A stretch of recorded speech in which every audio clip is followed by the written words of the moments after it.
Bangladesh cricket বোর্ডের সাথে সাকিব আল হাসানের তিনটা পার্টিকুলার ইস্যুতে শর্তে না মেলার কারণে শেষ পর্যন্ত উইন্ডিজের বিপক্ষে ওয়ানডে সিরিজে সাকিবের খেলা হচ্ছে না।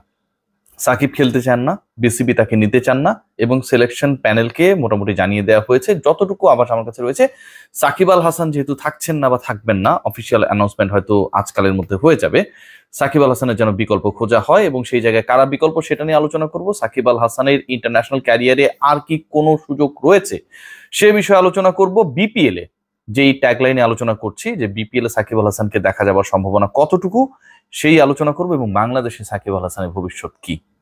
প্রথমে একটু একটা ব্যাপার আপনাদের ক্লারিফাই করতে চাই যে বাংলাদেশ দলে সাকিব আল হাসানের ক্যারিয়ারের আসলে কোনো আর চান্স রয়েছে কিনা।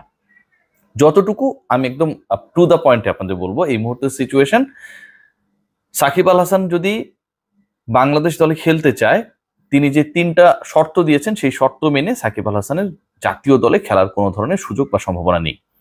বাংলাদেশ ক্রিকেট বোর্ডের এই মুহূর্তে যে কমিটি, কেউ স্বীকার করুক আর না করুক, এই কমিটি হচ্ছে অবশ্যই ক্রীড়া মন্ত্রণালয়ের একটা কি বলবো সমর্থন নিয়ে এখানটায় আসলে বসেছে। কমিটি বলতে ফারুক আহমেদের কমিটি বলতে ফারুক আহমেদের সাথে নাজমুল আবেদীন ফাহিম কাজ করছেন সেই কমিটি।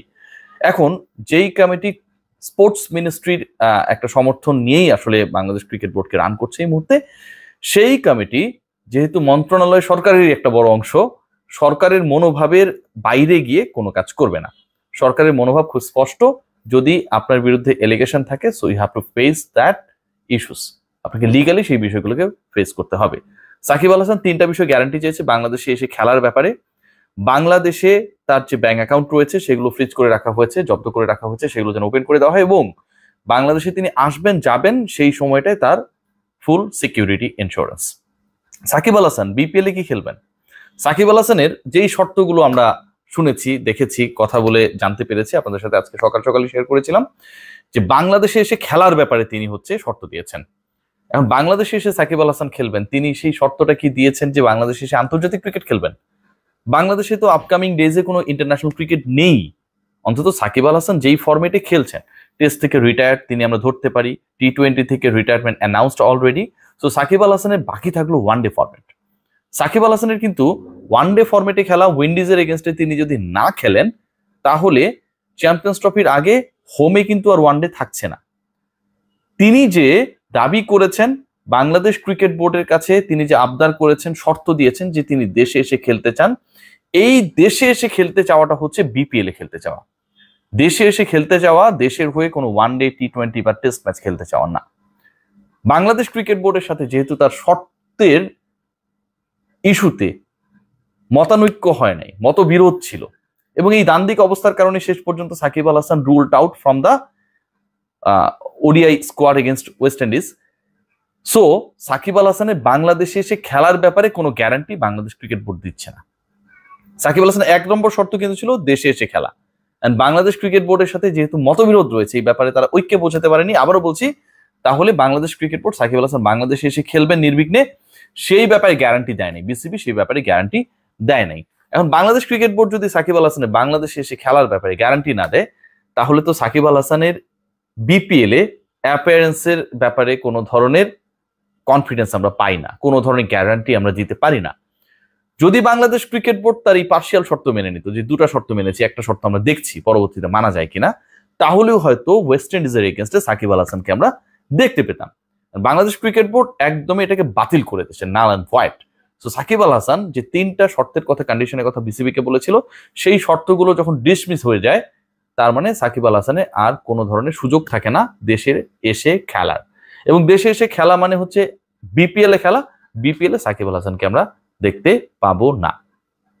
বিকল্প নিয়ে আলোচনা চলছে, সাকিব আল হাসানের আসলে অল্টারনেটিভ ক্রিকেটার কারা ওয়েস্ট ইন্ডিজের এগেনস্টে বাংলাদেশের যে স্কোয়াড, সেই স্কোয়াডে যুক্ত হচ্ছেন। এখানে দুজনকে নিয়ে খুব আলোচনা রয়েছে এবং একটা অন্যভাবে অল্টারনেটিভ ডিসকাশন চলছে।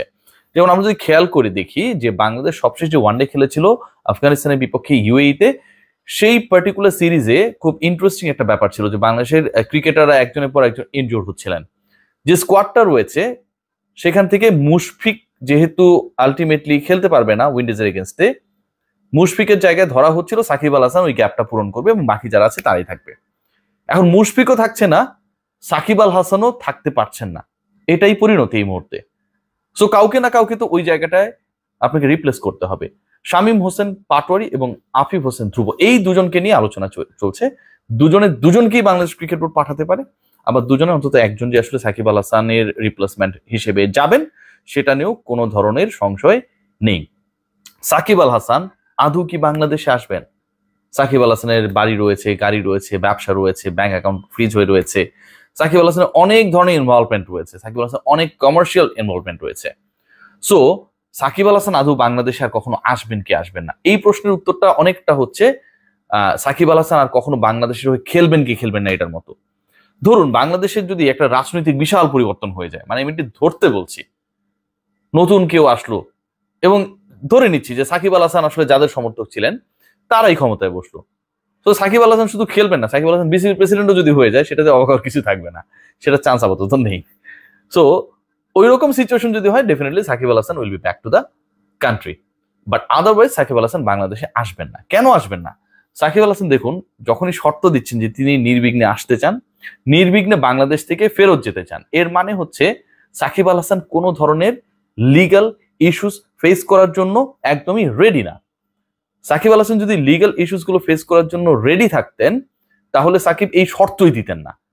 সাকিব কি করতেন? সাকিবের জায়গায় যদি অন্য কেউ হতো, ধরেন আমি আওয়ামী লীগ করছি, মেম্বার অফ দ্য পার্লামেন্ট ছিলাম, এরপরে অনেক বিতর্ক হয়েছে, তারপরে ধরেন এরকম একটা সুযোগ রয়েছে যে আমি চাইলে ন্যাশনাল টিমে খেলতে পারি, অন্তত অ্যাওয়েতে আমি খেলতে পারি, টেকনিক্যাল হলে সাকিব আল হাসানের উচিত ছিল খেলা। ধরুন ওয়েস্ট ইন্ডিজের এগেনস্টে সাকিব আল হাসান যদি ভালো করতেন, সাকিব আল হাসানের বাংলাদেশে আসার, সাকিব আল হাসানের বাংলাদেশ দলের গ্রহণযোগ্যতা, কার্যকারিতা, সাকিব আল হাসানের বাংলাদেশ দলের প্রয়োজনীয়তার জায়গাটা অনেক বেশি আরো স্পষ্ট হতো। সাকিব আল হাসানের প্রতি মানুষের যে সিম্পেথি রয়েছে, সিম্পেথি তো রয়েছে, এটা তো কোনো ডাউট নেই, সেটা আরো বাড়তো, এমপ্যাথি বলেন সিম্পেথি বলেন, সেটা আরো বাড়তো। এবং তখন সাকিব আল হাসান একটা গ্রাউন্ড তৈরি হইতো যে সাকিব আল হাসান যেহেতু ঠিক আছে, অতীতে কি করছে বাংলাদেশকে এখন সে সার্ভ করতে চায়, ও আসুক দেশে, ওকে আমরা একটা লাস্ট চান্স দিই, এই চান্সেসটা ওপেন হতো। বাট সাকিব যখন একদমই হার্ড লাইনে গেছে, বাংলাদেশ ক্রিকেট বোর্ডও আসলে হার্ড লাইনের এগেনস্টে স্পিড ব্রেকার দিয়ে দিয়েছে, তো সাকিব আল হাসানের আসলে বাংলাদেশে আপাতত আসার কোনো সুযোগ নেই এই মুহূর্তে। So Bangladesh cricket board what actually they are going to take the decision about Shakib Al Hasan is without Shakib Al Hasan Bangladesh ক্রিকেটকে সামনে আগাতে হবে, এবং চ্যাম্পিয়ন্স ট্রফিতে আমরা সাকিব আল হাসানকে দেখবো না, এটা নিয়ে কোনো ধরনের খুব বেশি সংশয় থাকছে না। সাকিব আল হাসান খেলছেন না বা খেলবেন না বলে তামিম ইকবাল ন্যাশনাল টিমে ব্যাক করছে, এরকম যে একটা গুঞ্জন উড়ো খবর বিভিন্ন জায়গায় আমরা দেখছি, এটারও কোনো সত্যতা নেই। এবং এন্ড অফ দ্য ডে আমার কাছে মনে হয় যে কিংবদন্তিদের বিদায়গুলো কেমন জানি হয়ে যাচ্ছে। মাশরাফির কথা আমরা বলতে পারি, মাশরাফি এমপি থাকা অবস্থায় আসলে শেষ পর্যন্ত ভালো বিদায় পান নাই। সাকিব আল হাসান এমপি থাকার পরেও এমপিত্বের স্বাদটা খুব বেশি দিন পান নাই। আমরা যদি বাকিদের কথাও বলি, তাদের ক্ষেত্রে আসলে খুব বেশি মধুর এখন পর্যন্ত বিভিন্ন ফরম্যাট থেকে তারা যে বিদায় নিয়েছেন সেটা সোফার হয় নাই। সবাই ভালো থাকবেন, টেক গ্রেট কেয়ার। সাকিব সংক্রান্ত আপডেটস গুলো আমি আপনাদের আমাদের পেজ থেকে জানিয়ে দেবো, আমার চ্যানেল থেকে জানিয়ে দেবো। তবে বিফোর মেকিং এনি আগলি কমেন্ট একটু বোঝার চেষ্টা করবেন যে ঘটনাগুলো কতটুকু সত্য বা মিথ্যা। আজকে আমি যে রিপোর্টটা করেছি সারা বাংলাদেশ সেটাকে ফলো আপ করেছে। Take great care.